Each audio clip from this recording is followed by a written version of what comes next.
Olá, aqui é o Dr. Jonas Catunda, cirurgião de cabeça e pescoço, sou mestre e doutor pela UFC, fiz parte do programa da pós-graduação em cirurgia, em ciências médico-cirúrgicas, e é uma honra para mim estar aqui ministrando essa aula em uma das cadeiras que eu queria ter tido a oportunidade de participar. Na minha época não tinha essa disciplina que pela programação parece ser muito boa, né? Hoje eu trouxe aqui o tema Estudo de casos e experiências em inovação, eu removi a parte de cirurgias do Brasil, né, mas na verdade é para trazer um pouco da minha experiência em inovação. Essa aula eu dividi em duas partes, uma conversa rápida sobre diversos aspectos que eu andei aprendendo na inovação, tanto no meu mestrado como no meu doutorado, e em seguida, né, como uma segunda parte prática em que eu vou mostrar o que é que eu tenho feito atualmente, principalmente na parte de aplicativos. Hoje em dia, com as ferramentas que nós temos disponíveis de inteligência artificial, é possível você, por conta própria, conseguir criar um aplicativo sem depender de ninguém. E eu vou mostrar alguns desses aplicativos que eu já tenho, já estão rodando por aí, você pode até acessar. E também vou fazer aqui em tempo real um aplicativo com vocês. Eu vou pegar prompts que eu já criei, já está tudo salvo a anotação, e vou jogar no VS Code, vou gravar a tela e vou mostrar esse resultado. Então são duas partes. Essa primeira parte mais teórica e uma segunda parte mais prática. Deixa eu compartilhar aqui os meus slides.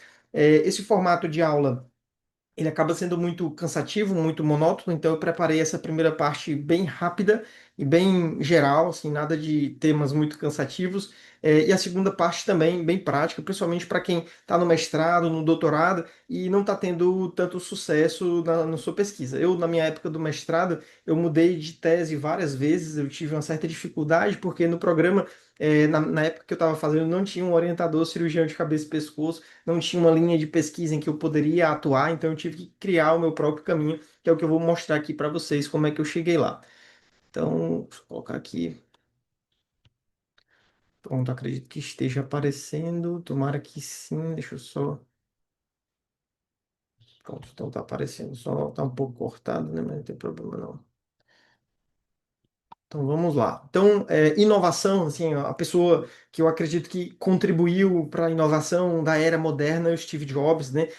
Inovar é você criar ou implementar algo que gera valor e gera melhorias. E nada representa melhor para a nossa geração a mudança drástica de como a gente trabalha, de como a gente se entretém hoje em dia, como a gente se comunica, que é o celular, smartphone. Então, desde o surgimento do primeiro iPhone, né, em que diversas funcionalidades que antes eram separadas, existia uma máquina fotográfica, existia o celular para fazer ligações, existia o e-mail no computador, o próprio computador para acessar a internet, tudo isso foi condensado e hoje em dia todo mundo tem um supercomputador no bolso e desde que você acorda até a hora que você vai dormir, você está constantemente interagindo com o celular, né? E a grande sacada da Apple foram os aplicativos em que você consegue agregar funcionalidades criadas por terceiros e isso expande muito o universo, né? Então, aqui nessa foto que eu peguei na internet, diversos aplicativos que eu, quando estou dando aula para os estudantes, às vezes eu preciso dizer que na época que eu era estudante não existia o WhatsApp, não existia o Instagram, não existia o YouTube. Eu me sinto até um pouco velho, mas faz pouco tempo, né? Para quem é millennial, pegou uma geração que não existia essa interatividade toda, né? E hoje em dia a gente tem essas ferramentas sendo usadas não só no nosso dia a dia social, né? São mídias sociais, mas também para trabalho. Então eu me formei como cirurgião de cabeça e pescoço e tive essa sacada de criar um canal no YouTube produzindo conteúdo para pacientes lá em 2018. Em 2020, consegui atingir a marca dos 100 mil inscritos, ganhei a placa do YouTube. Hoje o meu canal já tem 450 mil inscritos e a boa parte do meu faturamento como médico, como profissional na minha carreira privada, ele vem graças a esse trabalho nas redes sociais, de produzir conteúdo, trazendo informação de qualidade para os pacientes, mas que você também acaba ali oferecendo através das outras plataformas, o WhatsApp, por exemplo, o Instagram, a pessoa tem toda uma forma de chegar até mim, virar meu paciente e até fazer a cirurgia comigo. Então, é graças a essa nova tecnologia que é o smartphone, né?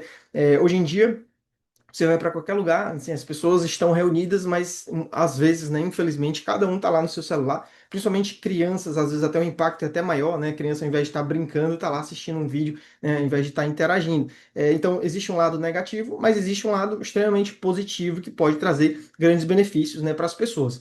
Em 2018, né, graças a essa boa fase do meu consultório, né, nos vídeos do YouTube, eu tive um certo tempo para pensar em outros projetos. Então, aqui foram dois projetos que eu iniciei e acabei fracassando, então, são insucessos na minha trajetória de inovador.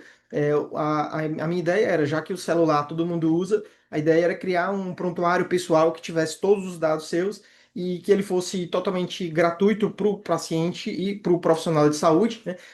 Mas que para essa ideia dar certo, que era o Life, dependia de um investidor. Então, eu fui atrás de um grupo de investidores e eles compraram a ideia, acharam fantástica, porém deixaram cozinhando em banho-maria, não investiram de fato, não soltaram dinheiro e acabou que com a pandemia acabou essa ideia, né? E aí eu decidi por conta própria investir na startup, uma ideia parecida, que foi um Up, da mesma forma, tendo uma parte para o profissional da saúde, um prontuário gratuito com várias funcionalidades, e tendo um aplicativo para o paciente utilizar com diversas funcionalidades para a parte de saúde, tentando integrar os dois, né? Eu investi aqui do meu bolso com o desenvolvedor e no final não avançou, porque o desenvolvedor não, só uma pessoa trabalhando sozinha na época, escrevendo todas as linhas de código sozinha, o projeto foi ficando cada vez maior e mais difícil de se manter, e no final não deu certo, não foi para frente, né? Em 2021, graças a às redes sociais e a pandemia que acelerou um processo online, eu consegui desenvolver uma pesquisa do meu mestrado, que foi a validação da tradução para o português do TaiPro 39, um questionário de qualidade de vida para doenças da tireoide, e a forma como eu apliquei essa pesquisa foi utilizando esse meu canal do YouTube.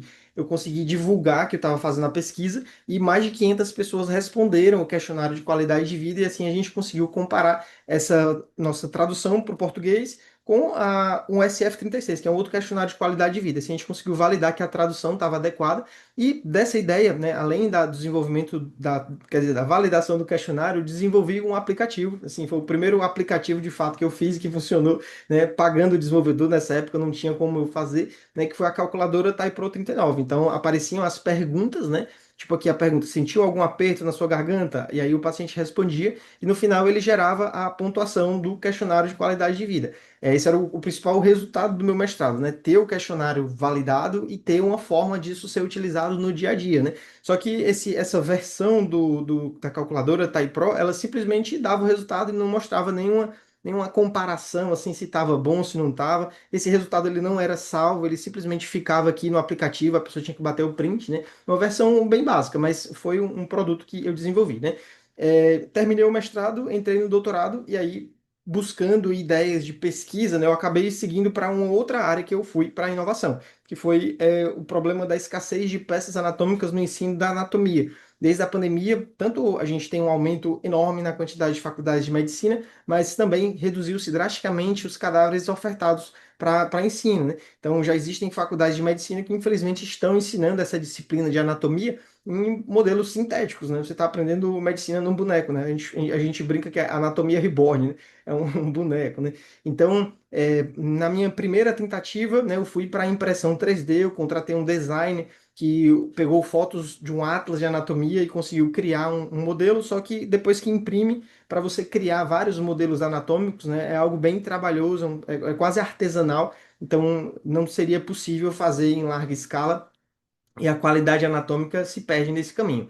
Na segunda tentativa, né, eu descobri a fotogrametria para escanear modelos anatômicos, então eu utilizei um programa muito pesado, tipo, para criar um modelo anatômico, ele passava a noite toda carregando as fotos. Essa tecnologia, você bate várias fotos, 360 graus de um objeto 3D, né, uma peça anatômica, no caso aqui, né, e aí, depois de criar esse objeto, você poderia imprimir na impressora 3D. Só que, da mesma forma, esse trabalho aqui de transformar esse modelo 3D nesse formato aqui seria muito difícil. Então, eu acabei abandonando isso também, né? Aqui está o primeiro modelo escaneado, né? O programa, esse MetaShave, ele era pago, é US$ 100 por mês, né? Só acho que eu consegui uma versão gratuita para fazer os primeiros modelos, né? Já achei fantástico esses resultados aqui, porque você poderia dar zoom, você poderia rodar, né? Marcar, mas muito trabalhoso, né? E aí, depois, a terceira tentativa, eu descobri que no óculos de realidade virtual tinha um programa que ele já tinha escaneado cadáveres inteiros de anatomia. Então, utilizando o MetaQuest, né, você conseguiria olhar e identificar as estruturas e marcar. Então, daí veio a minha terceira tentativa de pesquisa de mestrado, de doutorado, no caso, né? Então, eu utilizei esse programa aqui para estudantes de medicina, né? Teve um grupo que tinha uma aula no óculos de realidade virtual e o outro grupo tinha uma aula prática no cadáver, né? Só que os resultados não foram bons, né? Aqui dá para ver o tédio aqui da estudante, né? Esse programa ele era muito pesado, tinha muito lag, então a gente só conseguiu rodar basicamente um vídeo 3D, não era uma interatividade total, né? Então não foi tão funcional, fora a dor de cabeça que muitos alunos sentiram, né? E o peso do dispositivo não foi tão prático assim usar a realidade virtual para ensinar anatomia. Na quarta tentativa, né, eu comecei a ter a ideia de escanear um cadáver e exibir um cadáver na televisão, né, para não usar o óculos de realidade virtual. E nessa época, em 2022, foi lançado o aplicativo Reality Scan que permitia que você escaneasse objetos 3D. Nessa época, o metaverso, né, do Facebook estava em alta ainda, né? Então, eles estavam investindo bastante em tecnologias que permitiam isso, você recriar objetos físicos no mundo digital para criar jogos, criar cenários lá no metaverso, né? Então, esse aplicativo foi lançado em 2022, né, em dezembro. Em março foi quando eu descobri que ele existia. Eu escaneei um cadáver e foi muito bacana. Assim, aqui é a primeira tentativa não sei se no vídeo vai ficar legal, mas a primeira tentativa de escanear um cadáver inteiro e ficou muito bom, né? Então, daí veio a nova ideia, né? A ideia de, ao invés de só criar uma pesquisa de doutorado, a minha ideia foi criar um atlas de anatomia online gratuito com peças 3D escaneadas, né? Então, a vantagem realmente é que você teria um acervo que só cresce, né? Já que não tem desgaste. Então, aqui é o processo de fotogrametria desses aplicativos, né? Ao invés de usar uma máquina convencional em um programa caro, você vai batendo várias fotos no celular e em 3, 4 minutos ele processa e gera o objeto 3D, né? No caso aqui, uma mandíbula. E aí, essa pesquisa do doutorado, eu utilizei a disciplina de anatomia, né, que já tinha uma prova, então eu comparei dois grupos que tiveram acesso ao aplicativo, né. Aqui eu trouxe esse slide da própria tese do doutorado, só para mostrar, foram 7 meses que os desenvolvedores trabalharam para criar essa versão do Atlas, tá? Então era uma versão que era online, era um site que você acessava e tinha lá os modelos anatômicos, e quando você selecionava um modelo, tava lá o modelo escaneado, né? A versão que eles me entregaram, os desenvolvedores, era basicamente isso daqui. E aí, nessa época, o chat GPT já estava bom o bastante para programar. Então, eu comecei a trabalhar, né? Assim, tinha a parte que era feita pelo desenvolvedor e eu comecei a trabalhar em cima disso, né? Melhorando esse código, né? Então, por exemplo, eu consegui adicionar essa função de você marcar, adicionar termos anatômicos, né, nas estruturas e ficar bem parecido com o Atlas, né? Que eu chamei de criar a visão.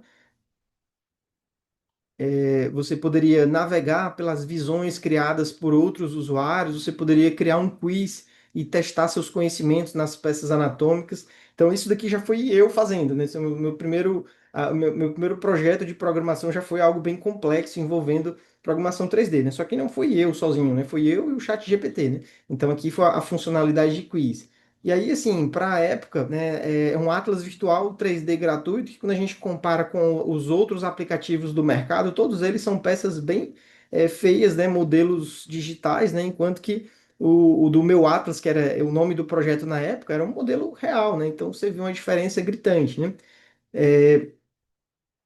O processo de fotogrametria é bem complicado, ele tinha várias falhas, né, dependendo da forma como a gente capturava, mas a gente conseguiu criar 27 modelos anatômicos e a pesquisa foi muito boa. O grupo experimento que teve acesso ao Atlas de Anatomia 3D, ele teve notas superiores, né? Então, consegui defender o doutorado e encerrei esse ciclo. Isso ano passado. E aí, esse ano, eu descobri o Vibe Coding, que aí virou um novo vício para mim. Assim, hoje, eu programo como se fosse um hobby, né? Assim, no tempo livre que eu tenho, assim, não é tão grande, porque hoje eu sou pai de duas filhas, tenho diversas atividades, vídeos para o YouTube, né? Mas comecei a programar mais por diversão mesmo, né? Por estímulo dos estudantes que querem ter projetos de iniciação científica. Então, em março, eu fiz esse projeto aqui, que é o Anatofácil. Aí, esse daqui já foi totalmente desenvolvido por mim. Então, para você ter ideia, eu coloquei lá 7 meses que os desenvolvedores demoraram para fazer aquela versão. Esse daqui eu fiz em um mês, em março. Então era um aplicativo que tinha um quiz, um atlas e um Duolingo, tipo várias perguntas teóricas que você respondia.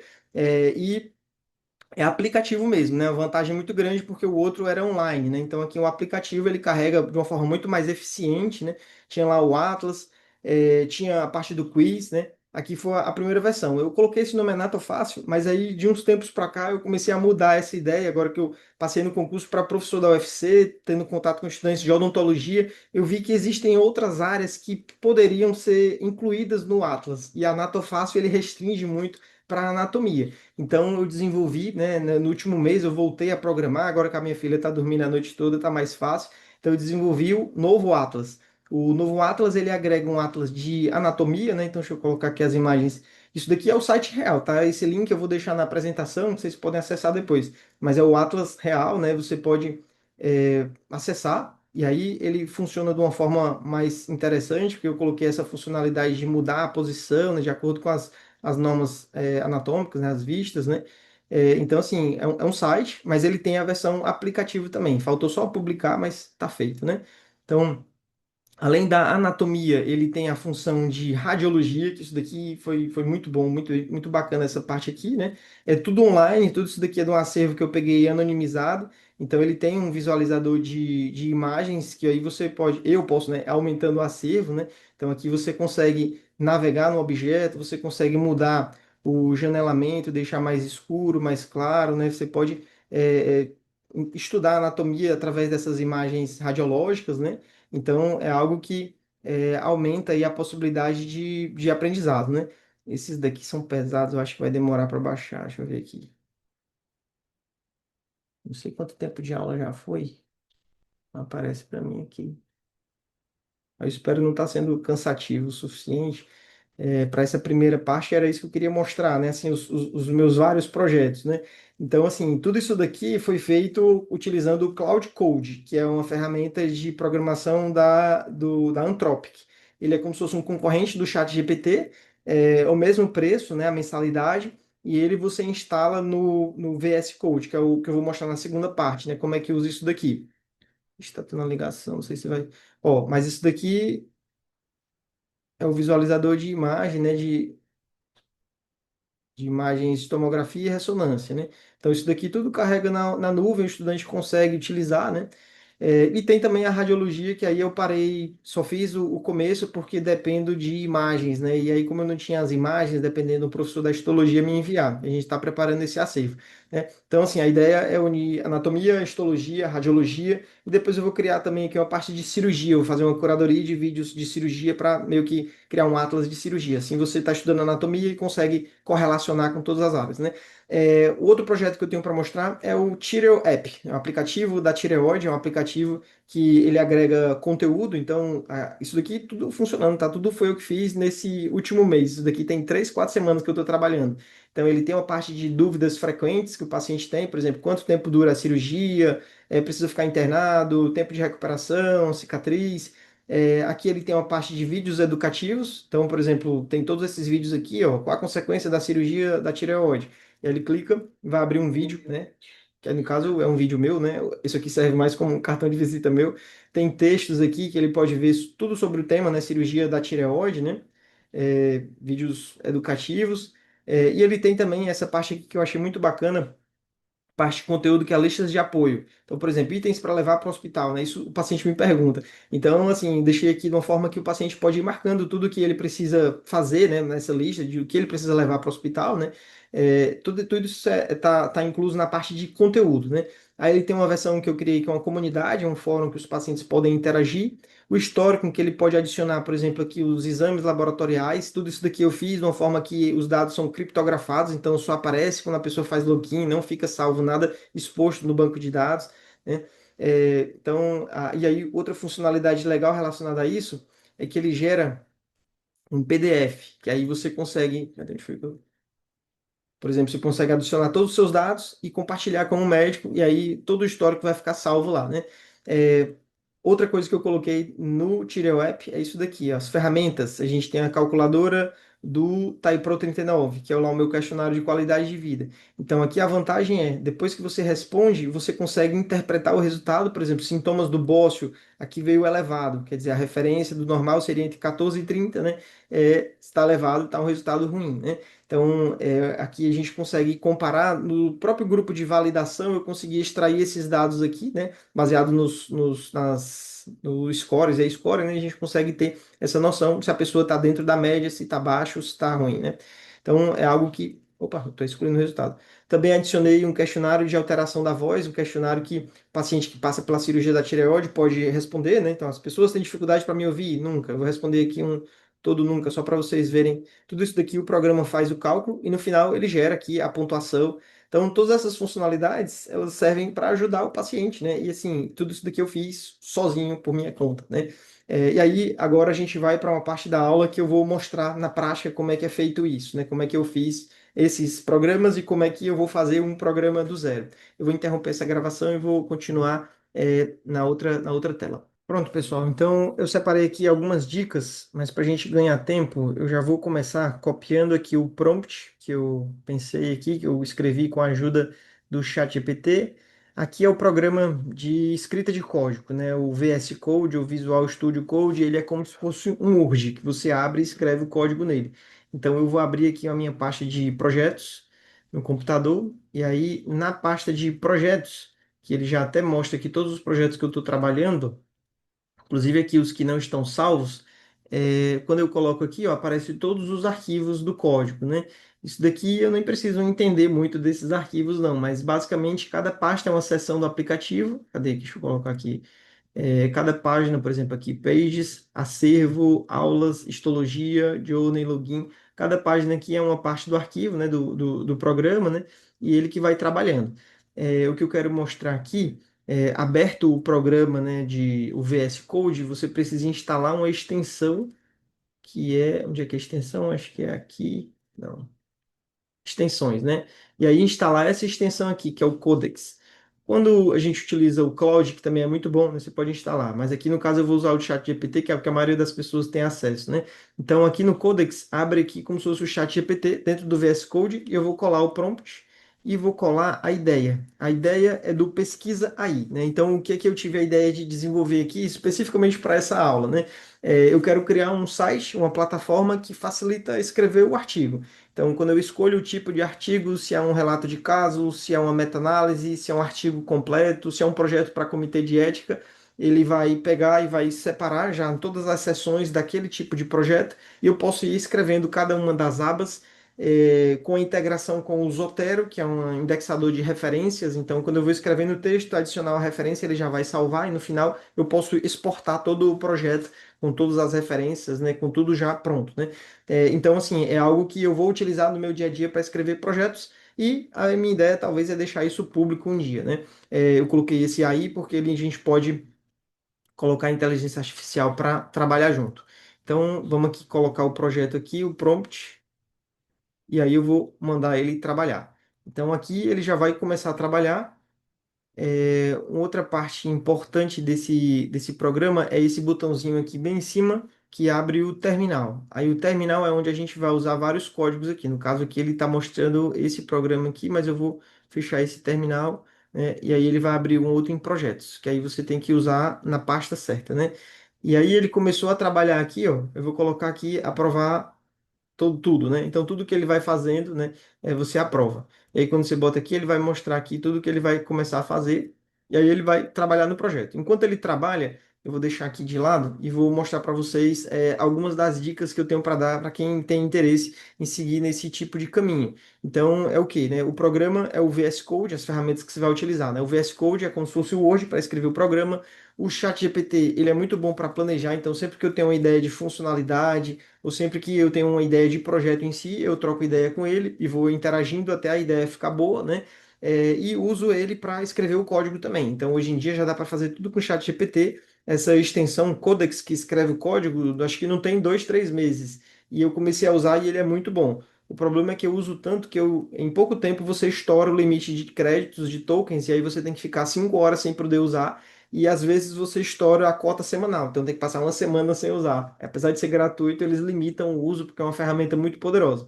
É, o Cloud Code é uma alternativa, né? Então eu tenho os dois, quando um está sem crédito, eu estou usando o outro.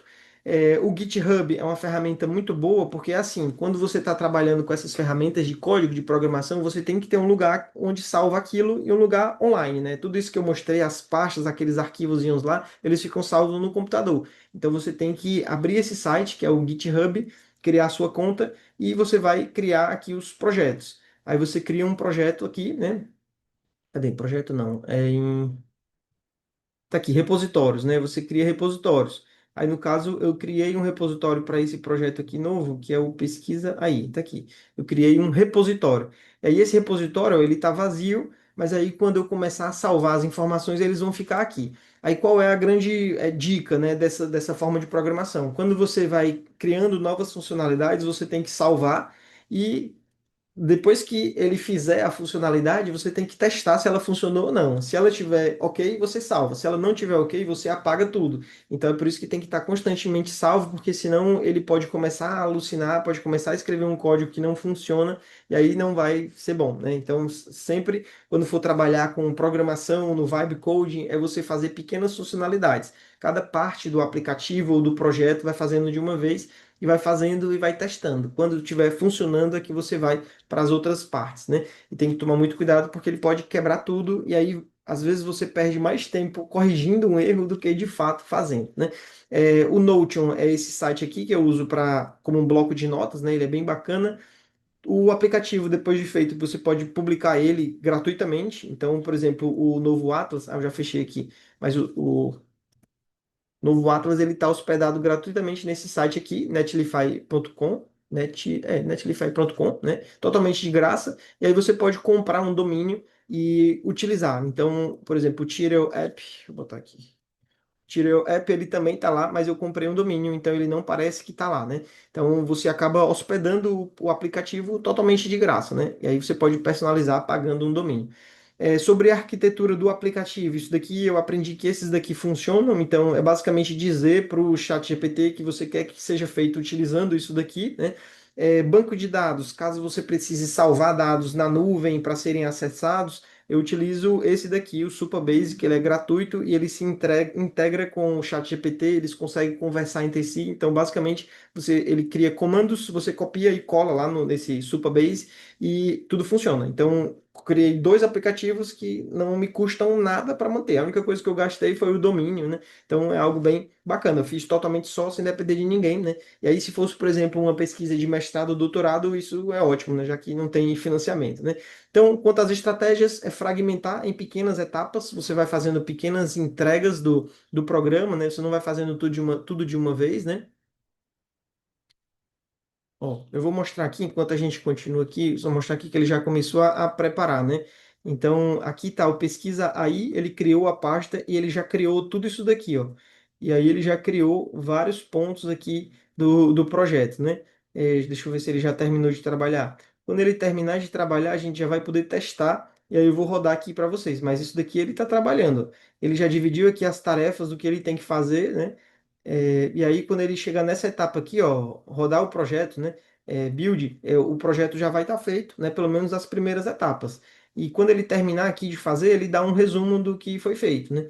Então, assim, ele está criando todo o código aqui, né? Todas as pastas ele já criou aqui, ó. Editor, layout, eu não faço a menor ideia, né? Eu nem precisa saber, você só precisa ir mandando e coordenando. É como se ele é que fosse fazer, né? Então, fragmentar em pequenas etapas, sempre salvar quando der certo e quando tiver errado você apaga, né? Você desfaz. Cada etapa de desenvolvimento você começa uma conversa nova, tipo, você nunca fica na mesma conversa por muito tempo, você vai começando do zero, né? Apaga tudo, né? E se ele notar que ele está complicando muito, se ele está se perdendo, propondo uma solução que não tem nada a ver, você apaga tudo e começa de novo. Que aí os códigos para salvar é isso daqui, ó, salvar a versão no GitHub, né? Você copia isso daqui, coloca só o nome do que você fez, né?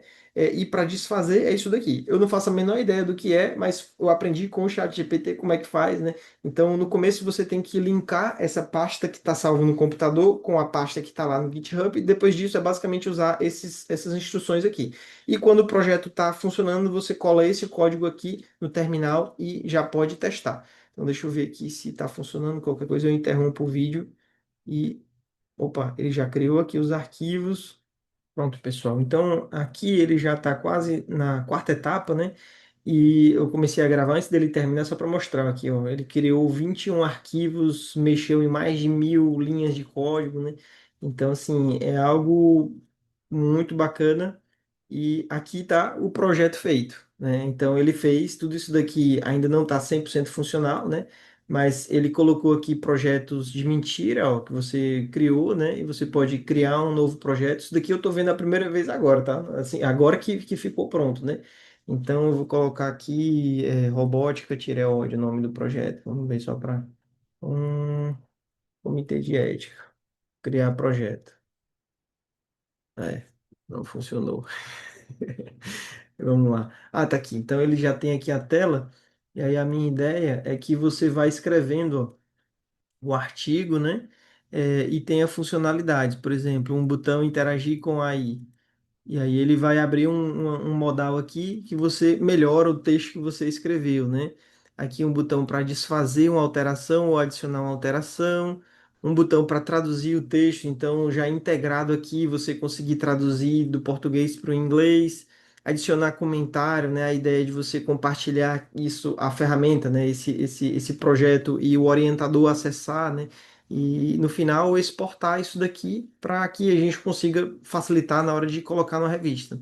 Então, assim, é algo que é, vou melhorar isso daqui, né? Eu comecei agora, já está muito bom, bem bacana, né? E aí, assim, eu rodei aqui no chat GPT como é que faz para salvar no GitHub que eu comentei, ó. Então eu quero criar nesse repositório que foi o que eu criei, né? Eu perguntei a ele, eu não sei mexer nisso no GitHub. Eu pergunto e aí ele simplesmente me dá o código. Então ele me dá aqui o código, e aí eu venho bem aqui no terminal, no caso tem que criar aqui um terminal, e aí tá, já está dentro da pasta pesquisa aí. Eu vou colocar aqui git init. E aí ele iniciou e depois ele me mandou,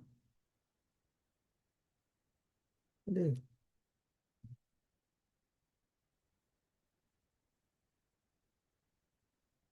Nem sei como é que é isso aqui não.